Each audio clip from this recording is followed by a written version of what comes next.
That was, I'm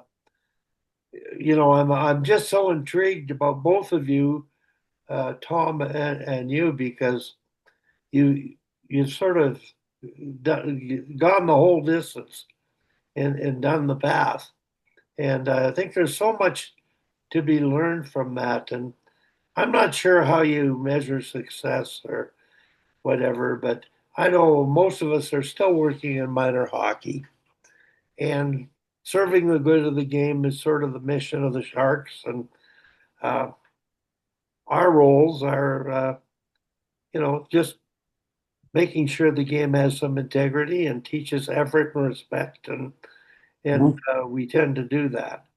But unfortunately, uh, families growing up today, they're enamored by the professional hockey, and Yeah. they're in their goal setting and the setting of whether it's a scholarship or being drafted high in the Bantam draft to go to junior, and then, of course, being drafted high to play pro.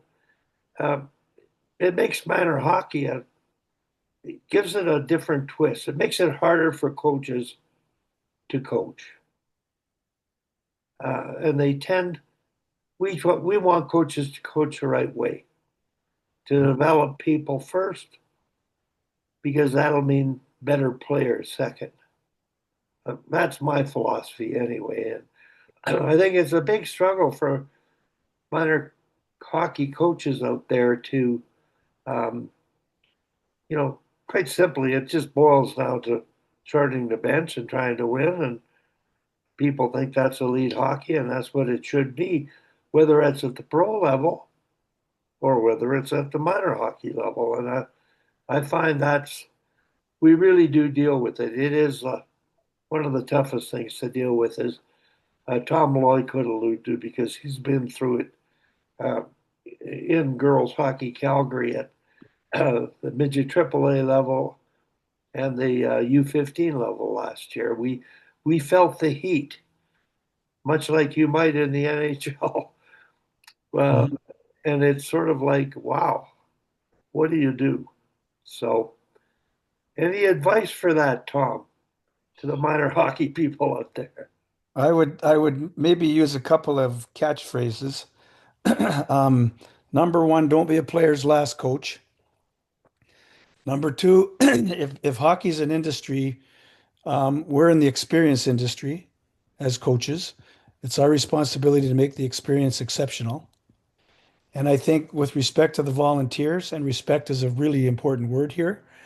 Um, without the volunteer, we may not even be talking right now. About the game and where it is and where it's going. I've always used it as sort of the game without volunteers is like playing Scrabble without vowels. We need the volunteer. We need the volunteer. We need to make sure that they have a level of um, humanity to them, first and foremost, that they have those other virtues like integrity and humility, et cetera, et cetera. But they've also had, they need to have a sort of a sense of justice of what's fair and right.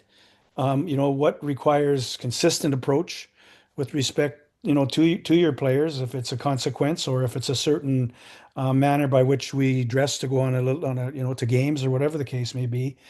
But I think, as popular as the academies are, and that's where a good percentage of our high performance players, men and women, boys and girls, are going to come from.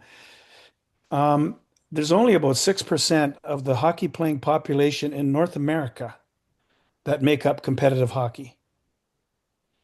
So somewhere between 93 and 94% of the players that are playing hockey in Canada are playing recreation hockey and not in the high performance competitive stream. So how do we measure success? We measure success by what we put out beyond our experience with people. Did we put out school teachers? Did we put out, a foreman on at the CPR? Did we put out a speech therapist? Did we have an opportunity to actually, as I did this year, I watched Ryan Huska and Jim Hiller coast against each other, and I coached them both. And that was a proud moment for sure. But equally proud for me is a couple of players that I now have coached that are doctors. So what you've done is you've enhanced humanity through the great game of hockey. And if that's how you choose to measure success, I think you'll always have a clear conscience of trying to do the right thing, putting that first and foremost, and making the players the focus of your attention and making sure that they feel relevant and required. We Uh, know, Tom, uh, you mentioned it. I want to bring up John Wooden, yeah.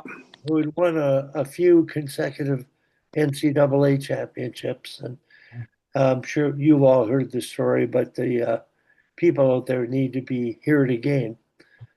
He was interviewed after winnings. I'm not sure whether it was his 10th or 15th championship. And he was asked, "What do you think of your team?" And his answer was, "Ask me in 25 years." Mhm. And I think anybody who's played for him left there, whether they went on to play pro at the highest level, but they became good people that did very well whatever endeavor they sought. And I think in our roles, guys, at minor hockey, and we we know that's what the sport teaches. Sport teaches you that, Mhm. but it can also turn you into a monster if it's misguided. If the score clock becomes the only focus, uh, people can be ugly and not normal and do things that are going to develop and lead to real success. So